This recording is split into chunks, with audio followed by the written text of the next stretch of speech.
22 গজ ক্রিকেট পরাশক্তিদের ধুমধুমা লড়াই।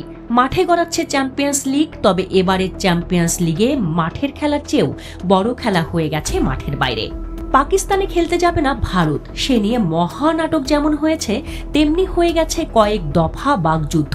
সেই কথার লড়াইয়ে এবার ভারতকে এক চুলো ছাড় দেয়নি পাকিস্তান।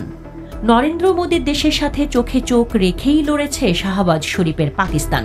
ভারতকে তারা রীতিমতো নাকানি চুবানি খাইয়েছে। অনেকটা পরিচিত সীমান্ত উত্তেজনার রূপেই হাজির হয়েছে চ্যাম্পিয়ন্স লিগ। যদিও আইসিসিতে ভারতের আধিপত্যের কাছে হার মানতে হয়েছে পাকিস্তানকে, তবে বিনামূল্যে পার পায়নি জয় সাহার দেশ। পাকিস্তানকে হাইব্রিড মডেলে খেলার আয়োজন করাতে দিতে হয়েছে যোগ্য ক্ষতিপূরণ। তাই এই লড়াইয়ে ভারত পাকিস্তান দুই দলেরই উইন উইন সিচুয়েশন। 23 ফেব্রুয়ারি দুবাইয়ে চ্যাম্পিয়ন্স লিগের গ্রুপ পর্বে মুখোমুখি হবে ভারত পাকিস্তান। সেই ম্যাচ নিয়ে এবার উত্তেজনার পারদ আরও চড়েছে। খোদ পাকিস্তানের প্রধানমন্ত্রীও যোগ দিয়েছেন কথার লড়াইয়ে। এবার পাকিস্তানের প্রধানমন্ত্রী শাহবাজ শরীফ ছেড়েছেন নতুন হুঙ্কার। পাকিস্তানের ক্রিকেটারদের তিনি বলেছেন, আসল কাজটা শুধু চ্যাম্পিয়ন্স ট্রফি জয়ই নয়, আমাদের চিরপ্রতিদ্বন্দ্বী ভারতকে দুবাইয়ের ম্যাচে হারাতেও হবে। পুরো দেশ তোমাদের পাশে আছে।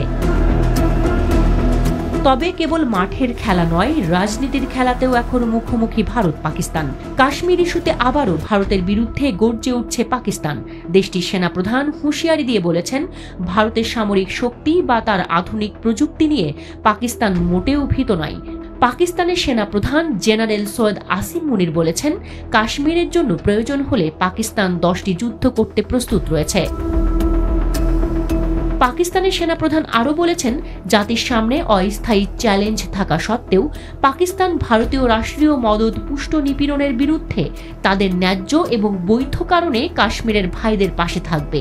কাশ্মীরকে পাকিস্তানের শিরা উল্লেখ করে পাক সেনাপ্রধান বলেন, শিরা কেটে গেলে মানুষের মৃত্যু ঘটে, কাশ্মীর আমাদের জীবন।